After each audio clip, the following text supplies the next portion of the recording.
Hi, I'm Wei Min. I'm a Manhattan, New York property agent, and this presentation is about foreigners buying property in New York, the 8 questions that matter. So in a prior career, I used to be in finance at Citigroup, and it never occurred to me that I would one day become a real estate agent, but that was what happened. And from the beginning of my real estate career, which was probably about 12 years ago as a broker in Manhattan, I have been representing foreigners interested in investing in Manhattan property for diversification. So this is a niche that I got into unintentionally. It just happened. Like in every industry, it's good to focus on a niche, and this happens to be my niche.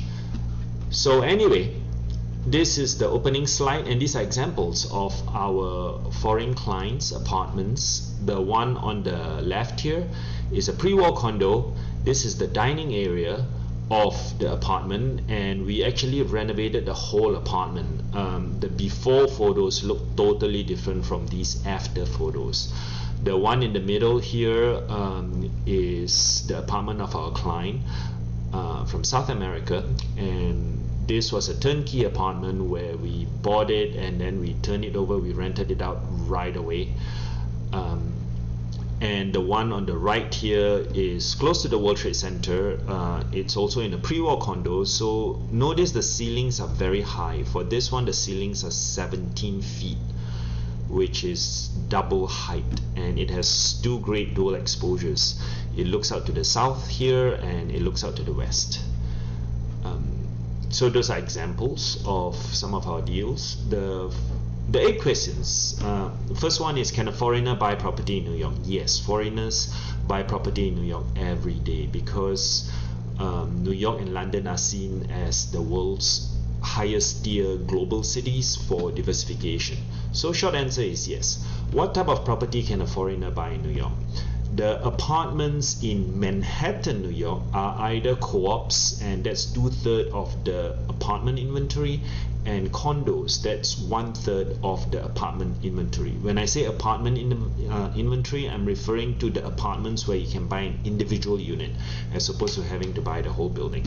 So foreigners would usually buy a condo, especially if the intention is to rent out, because condos allow the flexibility of renting out to tenants. What are property prices in New York? For condos, they start at around 650 to 800 for a studio, which means no bedrooms. For a 1 bedroom, it's roughly 800 to about 2.5 or so. For a 2 bedroom, it starts at roughly around 1.8 to about 4.5. For a 3 bedroom, it's roughly 3.5 and above, and anything 4 bedroom or larger is considered very big by Manhattan standards. But these are price ranges, and we go into the review of what are the options available and what's a good buy and so forth. So it's not a matter of buying the cheapest 1 bedroom in the market or the cheapest 2 bedroom. This is the most efficient real estate market in the world, and if it's the cheapest, there's always a reason, and if it's very expensive per square foot, there's also always a reason, and we explain to clients why and go from there. What are the costs associated with a foreigner buying property in New York? Roughly, the costs are the same, more or less the same, same as if a local were to buy in New York. The key differences are the bank may require higher down payment from the foreigner, and the interest rate may be slightly higher. But in general, without going into the details, it's pretty much the same. And what does that mean? It's roughly 6 to 7% of the loan at the buy if there's a mortgage involved. And if there's no mortgage involved, it's roughly about 2% of the property price, and that's the all-in transaction cost at the purchase. Property rental yield in New York is low. People don't buy in New York for rental yield. It's for diversification, it's for long-term appreciation. how should a foreigner own property in New York, and this is where we bring in our attorney and the private bankers that we work with. The foreigner can own under individual name, own under an LLC, which is a limited liability company, or own under a corporation. It depends on the individual situation. So it's obviously not something that can be discussed about generally.